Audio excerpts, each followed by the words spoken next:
bien clippé en place, qu'il n'y ait pas de jour entre les pièces. Faut vraiment que tout soit en place comme il faut à 100%. Surtout au niveau des jambes. Bon, pour transformer ça en véhicule simple, comme mon jour, on va commencer par prendre cette pièce-ci, la ramener vers l'arrière, ou plutôt vers l'avant, pardon, en la tirant comme ça, jusqu'au bout. On relève, on tourne, et on rabaisse comme il faut. Et là, avant, il faut sortir les espèces de réacteurs qui étaient en dessous, comme ça. Celui de gauche sur le mien est plus lousse que celui de droite.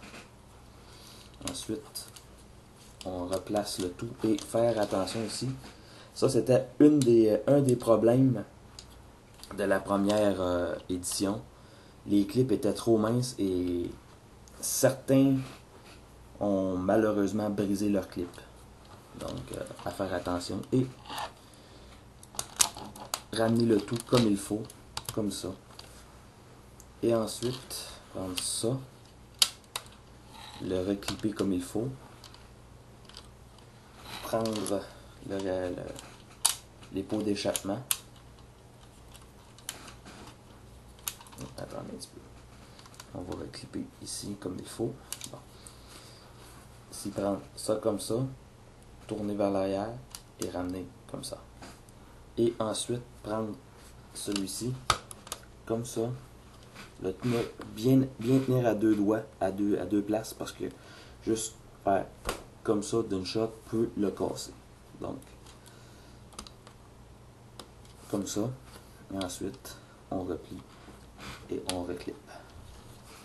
Même chose de l'autre côté. Comme ça. Et voilà. Donc, on a ici Hot Rod dans son mode véhicule. Première des choses, premier défaut, je dirais, du jouet, et ça c'est peut-être pas vraiment le jouet à blâmer, mais plutôt moi. Peut-être j'ai fait encore quelque chose de pas très catholique en tout cas. C'est qu'il n'y a pas beaucoup de jeux entre la surface plane et le dessous de la voiture. Donc ça frotte un peu. Il n'y a pas vraiment de grande liberté. Mais bon, ça peut, encore une fois, ça peut être ma faute à moi et non au jouet. Le moteur est sur un ressort. Et si le cœur nous en dit, on peut prendre l'une des deux armes, relever le dessus en faisant attention parce que le mien est très très raide. Je viens tout juste de le sortir de sa boîte. Et on peut insérer une arme comme ça. Ben, bon. C'est pas très... c'est quand même pas un tank, là, on s'entend. Là. Ok. La version Hasbro, Toys R Us, a le Target Master. Et je pense que c'est Point Blank son nom, je suis pas certain. Mais bon. Ça reste que c'est une belle option pour faire un hommage au Target Master.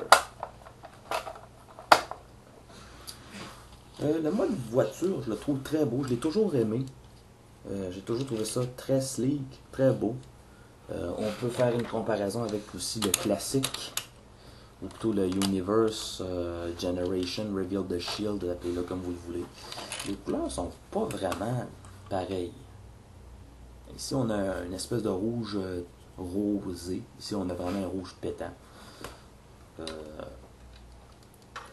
Mais farce à part, c'est vraiment, mais vraiment un beau véhicule. J'aime ce véhicule-ci. Seul problème, comme j'ai dit, c'est le manque d'espace entre la surface et le dessous de la voiture. Mais encore une fois, ça peut être moi qui est à blâmer. Ouais, justement, comme vous voyez, j'ai juste pesé un petit peu sur l'avant et bon, ça a amélioré un peu le profil de la voiture et la clairance en dessous de la voiture. Bon, je vais prendre une gorgée de Sunny Delight.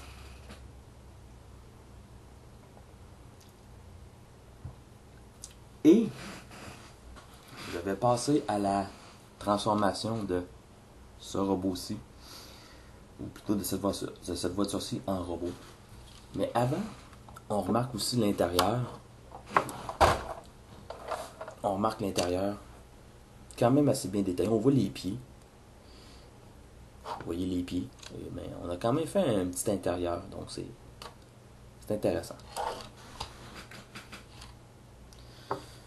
Bon, pour transformer.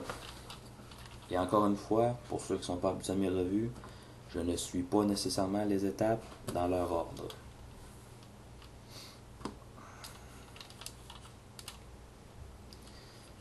Quand vous allez transformer votre robot, allez-y avec précaution.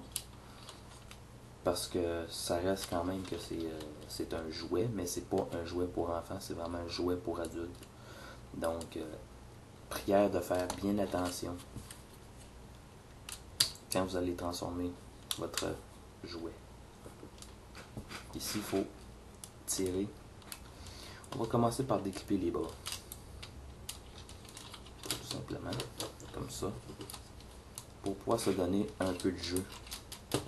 Et on va mettre les bras comme ça. C'est plus facile.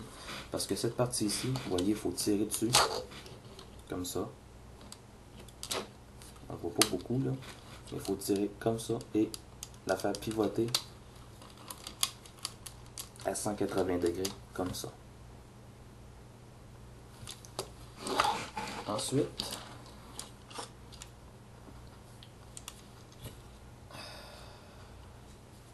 on va décliper l'arrière, comme ça. Et là, je vous le dis, là, c'est la deuxième fois que je le transforme. Je l'ai transformé une fois en voiture, pour ça, pour la revue.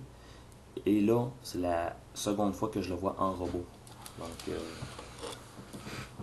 soyez indulgents, je vous prie. Là, ici, on a, à l'intérieur ici, il faut un petit peu d'angle quand même. Mais, on a une pièce qui va servir de clip. Et ce clip-ci va venir s'insérer dans ces trous-là. Ça, c'est pour garder le torse en place.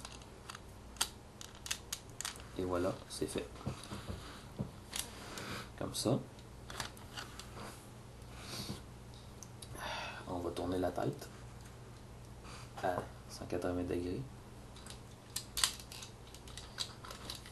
Et ça, c'est une complainte mineure pour moi, ça. Le clip qui sert à tenir le devant du torse est plutôt mollasson, donc il se déclipe souvent.